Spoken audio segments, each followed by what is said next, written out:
দৌলত নিয়ে বাড়িতে থাকো, আর আমি তোমার বিবি, আজ থেকে আমি বাড়ি ছেড়ে চলে গেলাম। ইমামে হোসেন রাদিয়াল্লাহু তাআলা আনহু তিনার মস্তক মুবারকটাকে চুলহাতে ঢেকে রেখেছিল পাপী জালিম।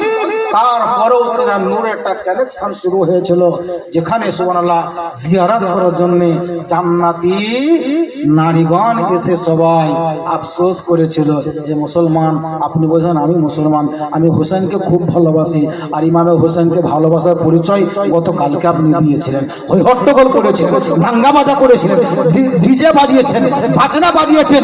কাল কিয়ামতের দিন, হিসাবের দিনে আমার প্যারা হোসেনের নিকটে তোমাকে জবাব দিতে হবে যে ইমামে হোসেনকে শহীদ করার পরে আনন্দ করেছিল আমার, আনন্দ করেছিল সিবার, আনন্দ করেছিল ইবনে জিয়াদ, আনন্দ করেছিল খৌলি, এবং তার পক্ষে যারা এসেছিল তারা নাচানাচি করেছিল। কোন ইমামে হোসেন দরদি তারা নাচানাচি করেনি। হে মুসলমান, তুমি কেমন মুসলমান যে তুমি সেই দিনে কত নাচানাচি করেছো, লাফালাফি করেছো? আজ তোমাকে জবাব দিতে হবে না, কিন্তু ইন্তেকালের পর কবরে তোমাকে জবাব দিতে হবে।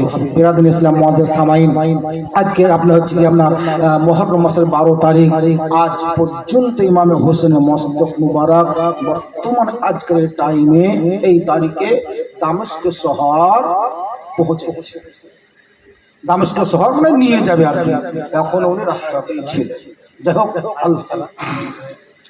আল্লাহ তাআলা খাল্লাকে কায়নাত, জি অনেকটা টাইম হয়ে গেছে, ইনশাআল্লাহ তাআলা আবার যদি কখনো বেঁচে থাকি, সুস্থ থাকি, ইনশাআল্লাহ তাআলা আজকের খৌলির হাত থেকে ইমামে হোসেন রাদিয়াল্লাহু তাআলা আনহের মস্তক মুবারক রাস্তাতে চলতে গিয়ে তরবারি সহ মাটিতে পড়ে গেছিল। সেটা হচ্ছে মুহররম মাসের 12 তারিখের দিনে। জি, এই আলোচনা বলতে গেলে অনেক সময় আছে, অনেক সময় দরকার, সেহেতু আর সেদিকে যাব না, রাত অনেক হয়ে গেছে। কোরআন শরীফ থেকে আয়াতে কারিমাতে রদ করছিলাম, কুল্লা আসআলুকুম আলাইহি আজরান ইল্লাল মুআদ্দাতা ফিল কুরবা। আল্লাহ তাআলা আমাদের সবাইকে যেন ইমামে হোসেন রাদিয়াল্লাহু তাআলা আনহের দরদি হিসাবে এবং ওনার যে উদ্দেশ্যে ইসলামকে বাঁচিয়ে যিনি শহীদ হয়েছিলেন, ওই উদ্দেশ্য আমরা পূর্ণভাবে আদায় করতে পারি। আল্লাহ তাআলা খাল্লাকে কায়নাত যেন আমাদের সবাইকে দ্বীন ইসলামের মধ্যে চলার মতো, বলার মতো, কর্ম করার মতো ক্ষমতা প্রদান করেন।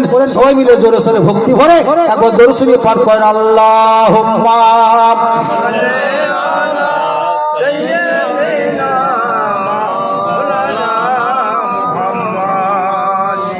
ওয়ালা আলিহি সাইয়্যিদিনা মাওলানা মুহাম্মদ ওয়ালা আলিহি সাইয়্যিদিনা মাওলানা মুহাম্মদ সাল্লু আলা মুহাম্মাদিন সাল্লাল্লাহু মুহাম্মদ সাল্লু আলা মুহাম্মাদিন সাল্লাল্লাহু মুহাম্মদ হরদম জাবান পাক নামে মুহাম্মদ হরদম শাফিআনা মুহাম্মদ নবী ছাড়া, গজলটা বলে শেষ করে দেব। নবী ছাড়া জান্নাত পাবে না,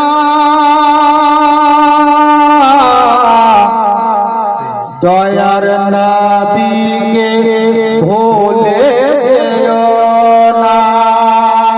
জোরে বলে, আরো জোরে বলে, নবী ছাড়া জান্নাত পাবে না, দয়ার নবীকে ভুলে যেও না।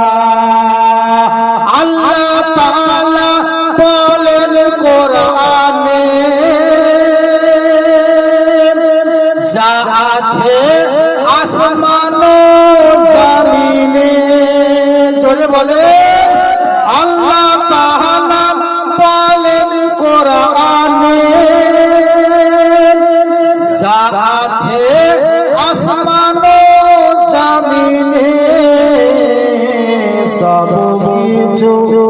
সব কিছু তোমার অধীনে,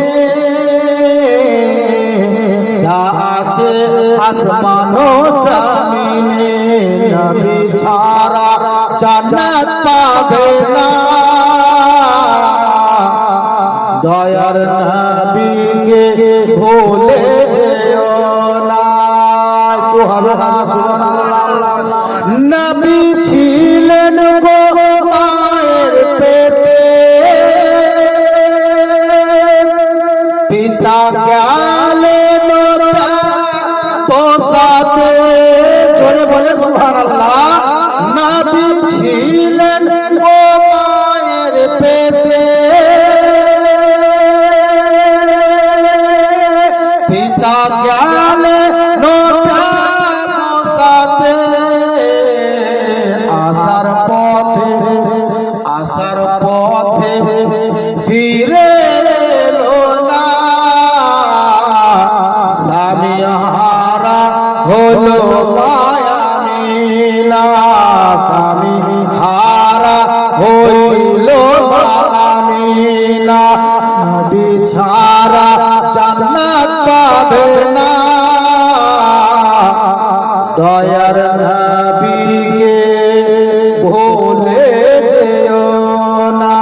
আসসালামু আলাইকুম ওয়া রাহমাতুল্লাহি ওয়া বারাকাতুহু। আস্তাগফিরুল্লাহ রাব্বি মিন কুল্লি যামবিন ওয়া আতুবু ইলাইহি। আশহাদু আন লা ইলাহা ইল্লাল্লাহু ওয়া আশহাদু আন্না মুহাম্মাদান আবদুহু ওয়া রাসূলুহু সাল্লাল্লাহু তাআলা আলাইহি ওয়াসাল্লাম। আমার ভাষায়, আমার কথায়, আমার হৃদয়ের জেহাতে যদি কেউ মনে দুঃখ পান, কষ্ট পান, ক্ষমা করে দিবেন। সুবহানাল্লাহ। সময় হয়তো অনেক নষ্ট করে দিলাম, মোটামুটি 9টা পার হয়ে যেমন হয়, 9টা পার, 9টা পার।